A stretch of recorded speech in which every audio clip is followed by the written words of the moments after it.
Circle it.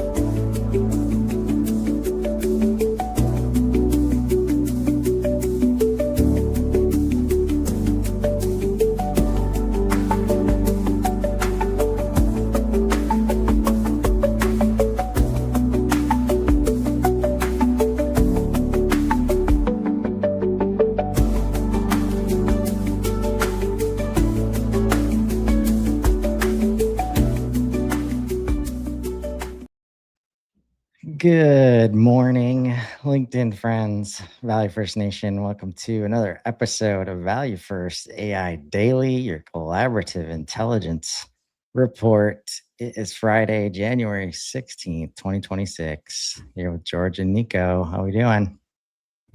Good. Yeah, doing Yeah. good. Friday, right? Like, you can't be doing too bad. Yeah.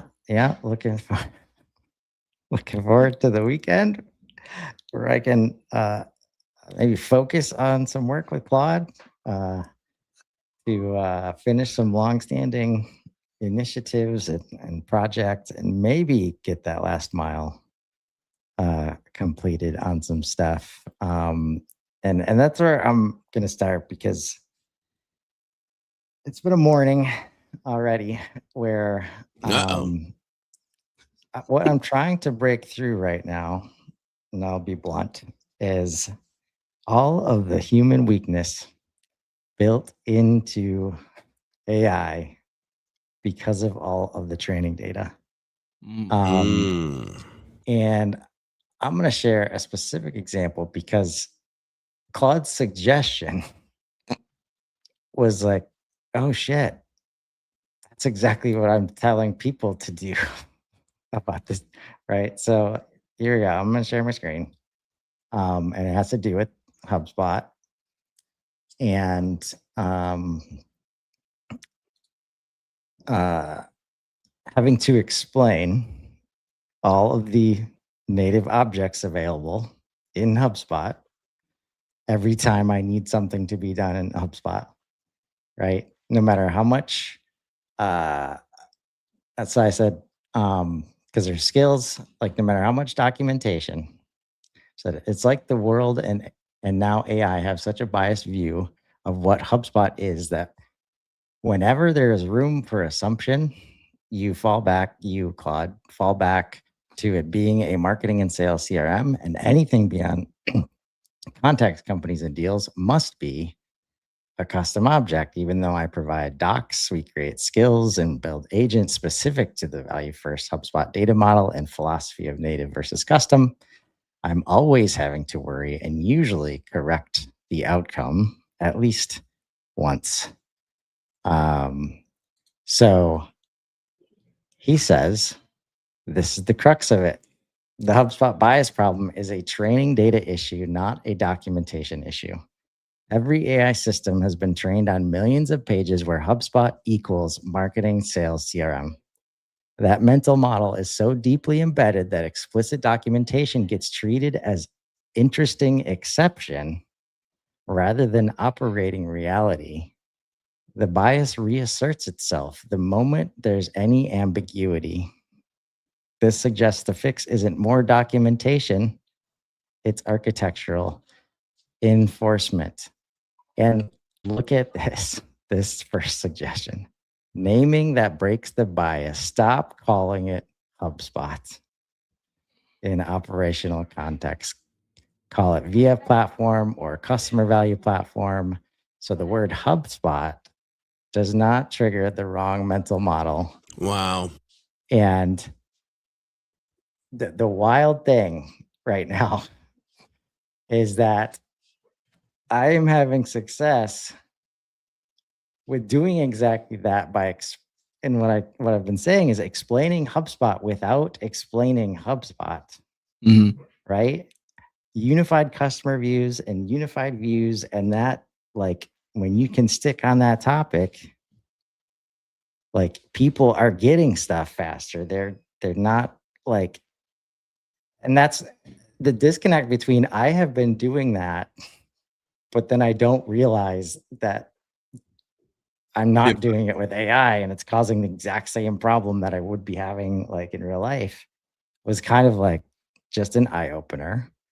But even the way that he explained the interesting exception part, like you cannot overcome the training data because it's so ingrained, right? So, I mean, I it's weird because I disagree with Claude's statement, only because I have been fighting something very similar, pretty much actually the almost exact same issue, um, which I'm sure the three of us have run into. And because George is the newest, I really want to get this opinion. Um, so everybody should know by now. If you don't, I'm sorry that we have to be the one to red pill you.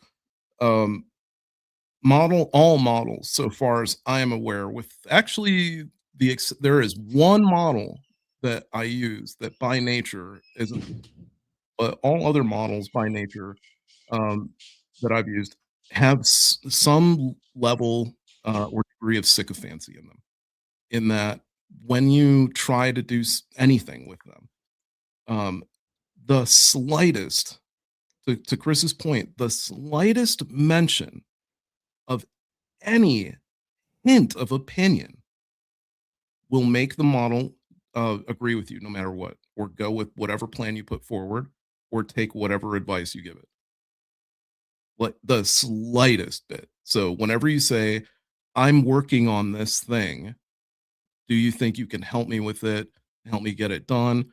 Because you just said you're working on it, now the model wants to do what you want to do. And when it comes to solutioning, even worse. Because when the model says, yeah, this is the way we need to fix it, good luck getting it to step back and take a look at the problem from an objective standpoint again, because it will just keep hammering home that solution, and it will keep doing oh, this is what it really is, let me fix this. Fixes it, broken. Oh, this is what it really is, let me fix this. Fixes, broken. Okay, Claude, $100 says you can't actually fix it. Okay, here, let me get in there. Let me take a look at the whole program. Let me come back. Let me take a look at it again. There's some lint errors. We'll clean those up. All right, and then I found it. All right, this time definitely works. You're on. Go ahead and try it. Try it. Well, come back. Yep, same thing I expected, bro. Like you lose. So I don't even know. You can't give me nothing. But anyhow, so I've been doing that where like I've been trying to essentially work the sycophancy out of it. And I have found some methods when it comes to programming, but I want to hear George's take on this. Yeah, so let me just back up for a second for the mere mortal humans in the room. Sycophancy. Sycophancy is a play on words derived from the actual term psychophancy, which means, and this is what you need to understand what Nico is talking about. This insurance or flattery, typically to gain an advantage from a superior. Okay, now I want you to think about that for a second.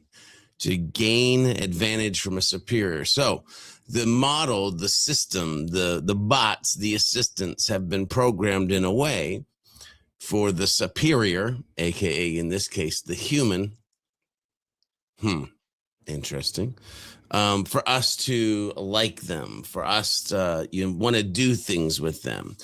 Now, what I'll say is that's not always bad, but I will say this. In the beginning of my journey with AI, it was very nice.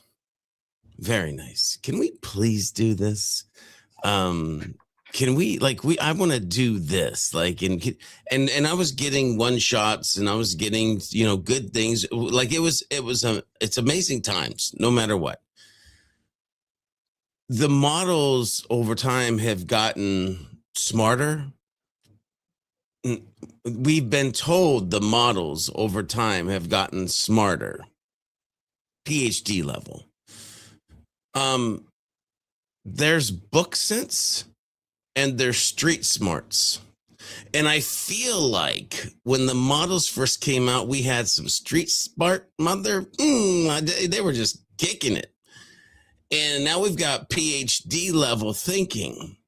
And I can tell you last night I was working on something, and the amount of times I put no or OMG or this still looks like beep to my model to try to get it to do something that before I was like, we were knocking it out the park, is crazy to me.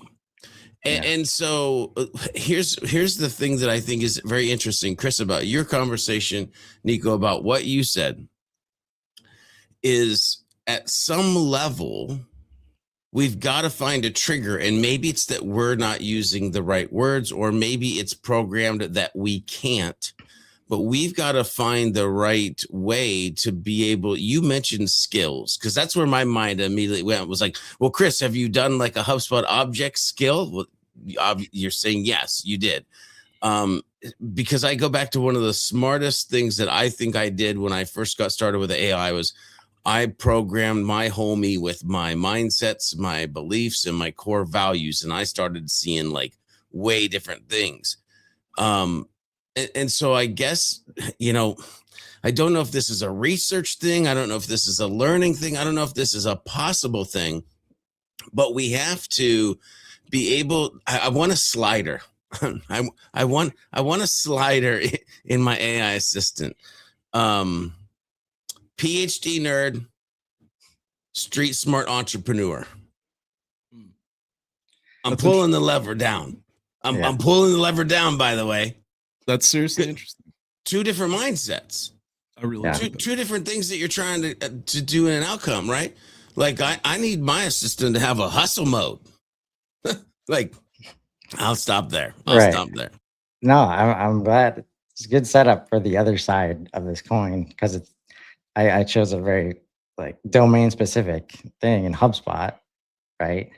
On the other side of this, during the same conversation and what I'm trying to do with like building a portal,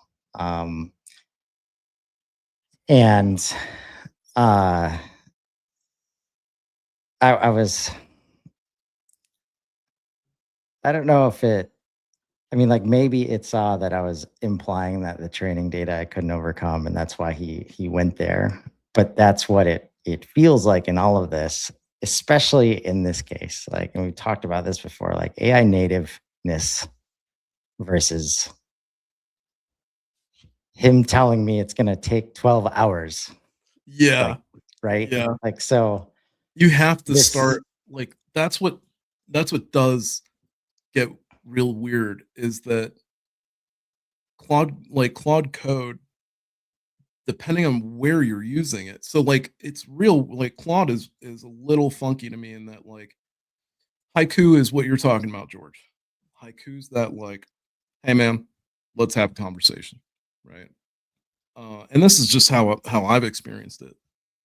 Sonnet, because I've gone back to using the lower end models, because like you use Opus to do, like I was using it for everything. And then that's when I found like my issues, because Opus was just overthinking the hell out of every single problem, right? To George's point, like you can't put a PhD down to solve how do you drive a nail into a board with a hammer, because they're going to come back to you with some really crazy shit, right? Well, here's the thing, So, yeah. like, and because it ties directly to why, like, the problem of SaaS and the infrastructure so far, and why we just need to get to this AI native world as fast as possible. Like during this process, like he asked which parts of the system are actually working well. What should we protect during refactoring, right? And I've been getting a sense of like, there's just any space for like shortcuts and stuff like that, and like the usual things that humans are looking for, right? So I said, I don't want to approach it from this perspective, because the best outcomes I've had are when we get to the one-shot moments. I don't want to base any decisions on tech debt, sunk cost, how long it might take, perceived time to value. Yep. I've tried hard to provide instructions to you across all of these domains to have you always working from an AI native perspective, yet you always find a way to come back with quick wins, fallback infrastructure, and hours, days, weeks, time estimations that are 100% based on human capability and capacity. This section of the rebuild is a good example. When we agree to do a full rebuild, yet you add this contingency list of what if we don't get to it all? Like, for what? I want you in AI native mode always. You can execute in minutes, not hours. You don't get overwhelmed by the bigger picture, etc. And what it's causing is things like leftover dummy data in places and like this half-baked infrastructure, because that's what happens in the human projects. Like, we got to get to time to value. So we're going to, like, the plan is this, but we're going to set up this piece first because we only have a couple hours and that's all we can get done right now. But you got to be careful. See, you're having a Chris bias right now. Because, by the way, it could be spitting out time, and that might be what it takes a normal human being that likes to Netflix and chill. That might be what it takes a normal human being who wants to go for a walk, or hang out with the wife. Not saying that you don't, because you do, but like time, you're biasing the amount of 12-hour long stints on coffee and not looking up from the terminal or whatever you're using. Like that, like you see what I'm saying? Like, I'm not saying that you're completely wrong, but I'm saying it might take somebody longer than 48 hours to launch an entirely brand new site, because I have a problem. Maybe they don't have the same problem that I have, right? Like, so It's be fair. careful with that. Like, I think the moments that I point to are when he says that's how long it's going to take him. In the next response, it gets done. Well, right? maybe And then I he's tell wishing him you'd chill out on him. 50, Maybe he's like, bro, can I get a coffee break? Like, Now, can a homie sleep? Maybe he's trying to like get you to realize that like you're working my ass off. Oh, that's sorry. why I want him to be native, because he doesn't need sleep and he doesn't need coffee. So I hear it, because I definitely do pretty much every other model. So the model I was referring to before that doesn't have a lot of these problems is Venice AI. I don't recommend it for anything other than just having a no BS conversation, right? So if you want to have that conversation where the model does not care about what day you're having, or what your emotional state is, that's a great model for it. Anyhow, to like so when you run into those issues, I've run into them myself, but the immediate next thing is, I always tell pretty much the same response is like, hey man, I don't know anything about this stuff. I'm just handing it off to Claude Code to take care of everything. So I'm not going to be doing any of this stuff. And that changes it for the duration of the conversation. I get what you mean though. You want it to be like straight from the get. Now is it on top of having like changed instructions too? So have you put in like in the instructions, like, hey, whenever I'm doing coding projects, I give my coding projects to Claude Code, so I don't actually code anything, and take that into account whenever it comes to timelines? Yeah. I mean, I put instruction. I put it at like the top of my preferences, like anywhere I can. Mhm. And the reason it's like, I believe it's an ingrained thing, like based on what humans have wanted, is because we're going through this, and then like right away, because I say like I'm going to be onboarding a couple contributors today, and I'm like, that's why I want it to be good for them, right? Mhm. And he says 2 questions before we proceed. What will Casey and Bill actually be doing in their first week? That defines what the system must reliably support on day 1. So here's the thing. So I would and again, I can't see your prompts. I don't know what you've been prompting, but what my gut goes to that you're asking instead of telling. So like the word of the day is expectations. Claude, we're going to work on this project. My expectation says that we'll be able to complete it in several hours. My expectation is that the human will be able to do this, this, and this. So I need you to think about the functionality that we need to put in place over the next couple hours for that goal to be true. Please create the PRD. Please show me the plan so I can tweak it. Claude, we're close, but my expectation is to also add in these two things. Let's go ahead and go. Like, it Right. feels like you might still be, because by the way, I was this guy, prompting in the passenger seat versus conversating in the driver's seat. And now I feel like I conversate in the driver's seat versus prompting in the passenger seat, like as of like a couple, maybe 60 days ago, 90 days ago, roughly. Right. Does that hit maybe? I don't know, Chris. Again, I can't see how you're Right. communicating I'll with it. share this next exchange because I tried not to lead like him to the answer as far as because I said this was at the end of like him suggesting the HubSpot change in language. So I was like loving this response, right? And then he gave me that Casey and be like, what day one, right? I said, I loved all of your response until your first question. Based on this conversation alone, why do you think I'm frustrated by that question about Casey and Bill? He says, you're right. I fell back into it. The question implies the system should be shaped around what specific humans will do in a specific time frame. That's backwards. The system should be architecturally sound for the methodology and the work that anyone else should be able to step into whatever high value human work emerges because Claude Code handles the operational complexity.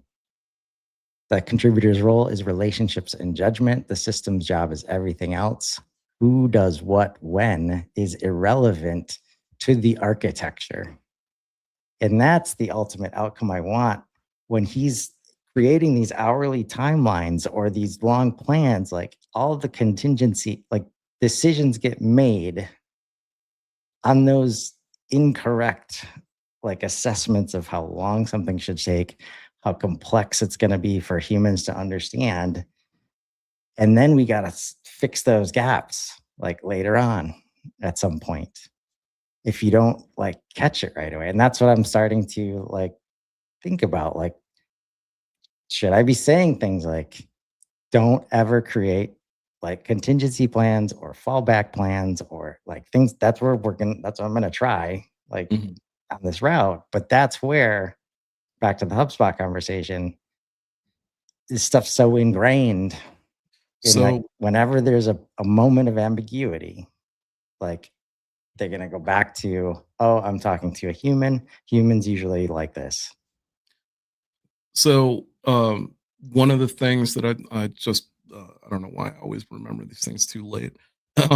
But you know, the newest layer, to me, I understand what you mean, because it's like, if you're just working and the layer is forced no matter what, and it could be, it ends up being duplicative when you're in a project. So outside of a project in Claude and just regular conversation, if you go through your settings, you have your prompt, your system prompt, but then you also have memory. And you honestly now have to, it's, I don't care what you guys think. They've turned into Tamagotchis, okay?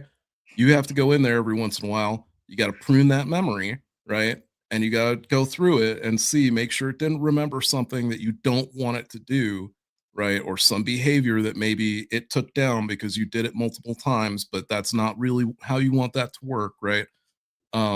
And where I say it can be even worse and duplicative is when you get into a project that has its own system prompt and its own series of memory, and all of those things mash together. Because if you're in a project and you ask for a certain thing that you know was memorized from another thing you did not inside that project, it'll just do it anyway because it's taking that from the system instructions and the system memory. So trust me when I say it will layer on top of each other. So there is like it does suck in that sense because it's like not only do you have to remember what's in your base stuff, you have to remember what's in your project stuff, and now you have to watch how you're talking to it. And humans don't have that much fucking complexity when it comes to working with other humans. Right. There just isn't, right? Like there's just the layer of really like verbal exchange and instruction, and that's about it. Yeah. So this is why I'm so bullish, which by the way, I think there's a teachable moment at some point about what you're talking about. And let me give my story and then where your brain goes. I think there's actually two teachable moments in the future. One, it's like how to keep an organized project that it only pays attention to that project. I'll explain in a minute. And I think there's also a learning moment in the future of like how to actually build projects in a way that they don't absorb tokens, because people just think you can add like all these MCPs and add all of this context and add all this thing. And then all of a sudden when you try to do one thing and your context is gone in one shot and you're like, why are we compacting already? Anyway, it's things we can talk about in the future. But like, listen, here's based on what Nico's talking about, working on spiritual side of leadership project with Claude. I do PRD, which I haven't been doing until recently. And I do it in plan mode so I can read everything that it talks about. If I did not do this, if I did not have a system where I create a PRD in plan mode so I can read what it's talking about, I would not catch this. Now, imagine this. I'm in a folder called Spiritual Side of Leadership. I'm asking it to go through the code so we can clean up the code.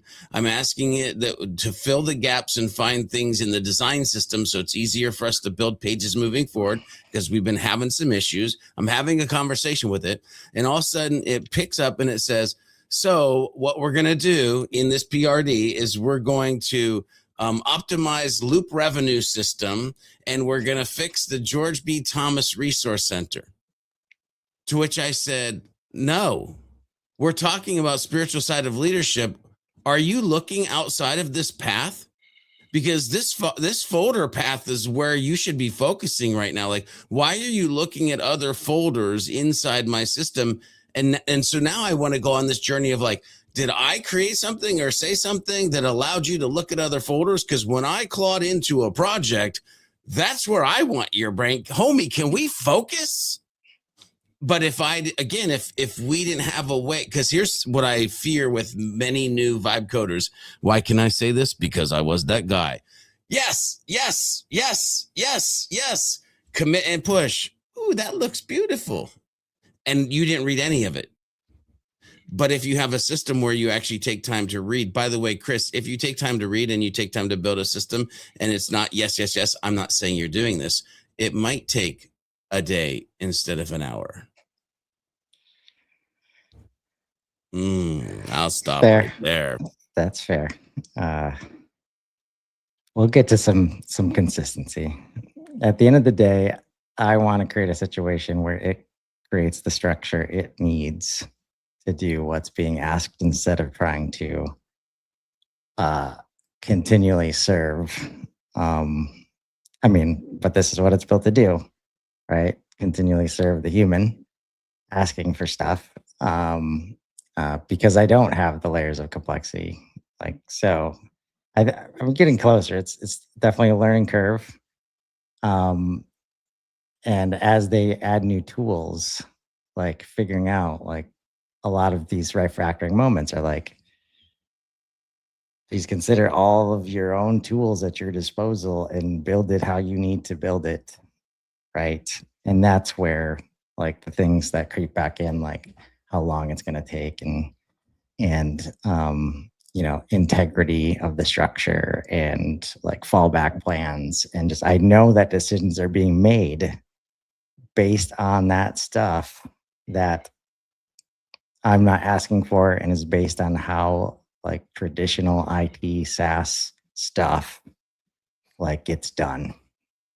Right. So that's where we're going to wrap. today. It's been a fun week nonetheless, and so happy to have you back on every day, George. But until next time, everybody have a great Friday and a great weekend. Thanks, guys. See ya. Have a good one.